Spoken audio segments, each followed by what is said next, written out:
فعلا نحن نستورد الموت. أنا أتهم الجمارك، أتهم الأمن بإغراق الأسواق وإدخال المبيدات الغير مصرحة من قبل الجهة المختصة إلى الأسواق الجمهورية اليمنية. ما فيش عندنا مبيدات، أنا أكد لك 100% مليون بالمئة لا توجد عندنا أي مبيدات مسلطنة إطلاقا. ممنوع استيراد هذه المبيدات الحشرية إلا في ظل دراسات علمية وبحوث علمية وبتراخيص.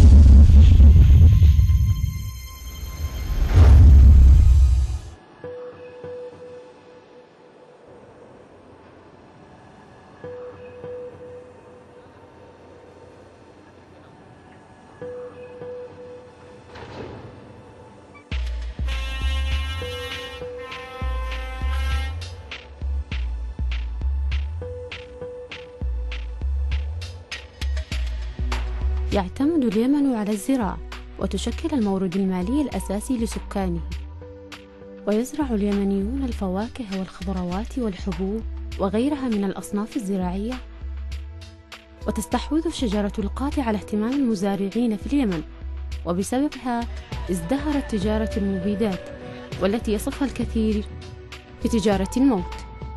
فعلا نحن نستورد الموت وموت بطيء، وما عليك أن تذهب إلى المستشفيات في كل أنحاء الجمهورية وستجد بيئة صالحة لتكتشف فيها الأمراض والعلل الناتجة عن الكيماويات ومركبات الكيماويات. نستقبل يوميا ما يقارب 120 حالة يوميا، وهناك عندنا العيادات الخارجية تستقبل ما بين في حدود 80 مريض يوميا، والإعطاء الخارجي يستقبل في حدود 80 مريض كذلك، حيث الآن المركز يصبح يعني في يعالج ما يقارب ب 500 حالة جديدة شهريا.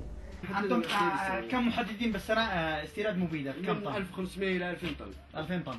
يعني مثلا 2008 كم تم استيراد؟ 2008 تم قليل جدا، لأنه 2007 2008 و2009 لم تتجاوز ال 1000 طن. هي أكثر من هذا بكثير، وإذا أكثر من الكمية اللي تشيرون إليها، وإذا ما أردتم ممكن عن طريق المنافذ نحصل على الكميات بدقة. يدون المبيدات يدون البيدات ويقولون لنا هكذا التجار هذه بيوردوا فيها ونشتغل هكذا ويلا. للأسف شيء هناك مبيدات حشرية نسمع عنها ليس لها أي يعني أساس علمي ولا أي منطق، فهذه هي التي تكون ضارة. في الواقع وجدنا مجموعة من المبيدات، ومعظمها مبيدات مدمرة وضارة بالبيئة وبالزراعة وبالنبات وبالحيوان وبالإنسان. بالنسبة للمبيدات في اليمن، طبعا المبيدات الكيماويات بشكل عام، والمبيدات جزء من الكيماويات طبعا لها مخاطر كثيرة، بالرغم من أن زي ما بيقولون شر لا بد منه. لا يمكن الاستغناء عن الكيماويات ولا يمكن الاستغناء عن المبيدات، لكن المهم في عملية كيف تدار هذه المبيدات. والله يا أخي هذا مصيبة، ومصيبة كلمة صغيرة عليها، لأنه هذا الشيء اللي ممكن واحد يدمر به أهله وناسه بدون ما يعرف. تونا دحين سمومات من أنواع السم، والله ما عاد احنا دارين معه، وكل واحد كل سنة يجي لك سم تالي معه، يقول لك هذا أحسن من الأول. أطلق صيحة تحذير من زمان بسبب دخول المبيدات بكميات غير مدروسة وغير مطلوبة، واستخدامها في الجانب التجاري أكثر منه في الجانب التي يجب أن تدخل من أجله، وهو وقاية البيئة أو وقاية البيئة الزراعية من الآفات. يعتمد المزارعون على المبيدات للتعجيل في عملية نضوج المحاصيل الزراعية المختلفة، ويستخدم المبيد بشكل مفرط وبطرق عشوائية وبدون أي إرشادات أو إشراف من الجهات المختصة، وإهمال استخدام الملابس الواقية من أخطار السموم التي لا يدركها المزارع.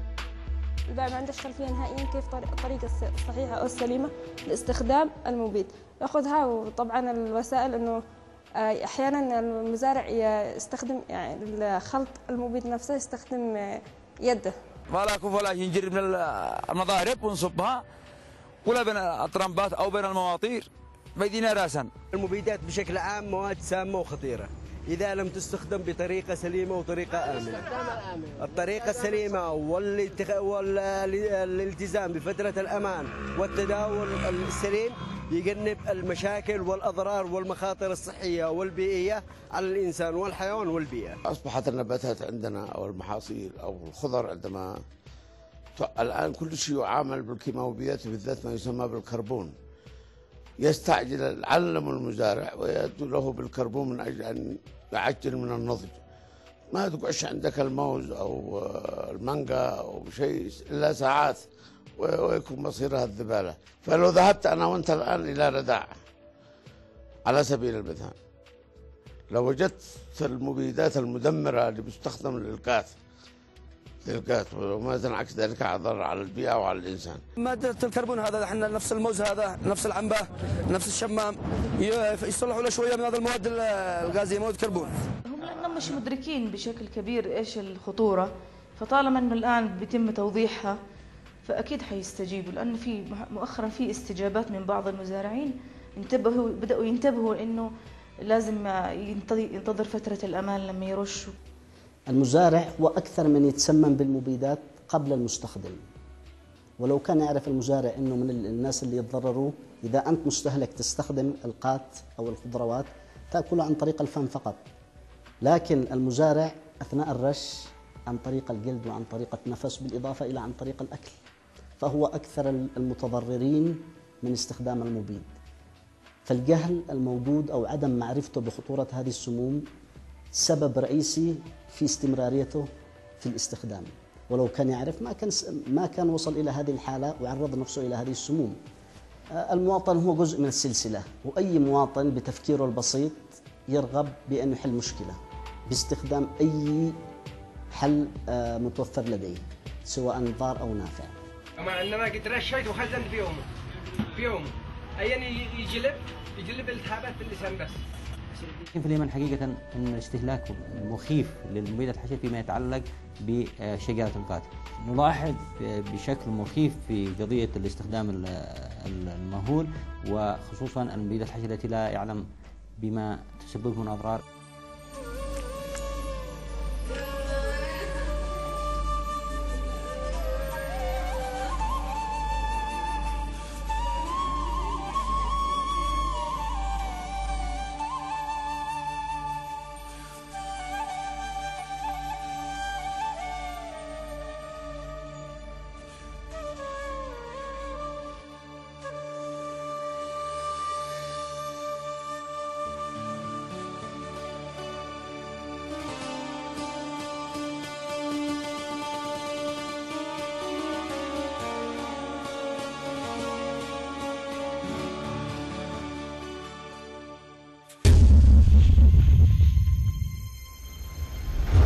بتصريح من وزارة الزراعة أنفسهم إنه 80% من المبيدات اللي تدخل اليمن 80% تستخدم على القات، وهذا القات عليه آفات، وبالتالي أنت كوزارة تعرف إنه 80% يستخدم على القات، لماذا لا تمنع 80%؟ الحبوب ما يستخدمش عليها مبيدات، الخضر والفواكه بدأت مؤخرا بالاستخدام، هو القات السبب الرئيسي، خلونا صريح.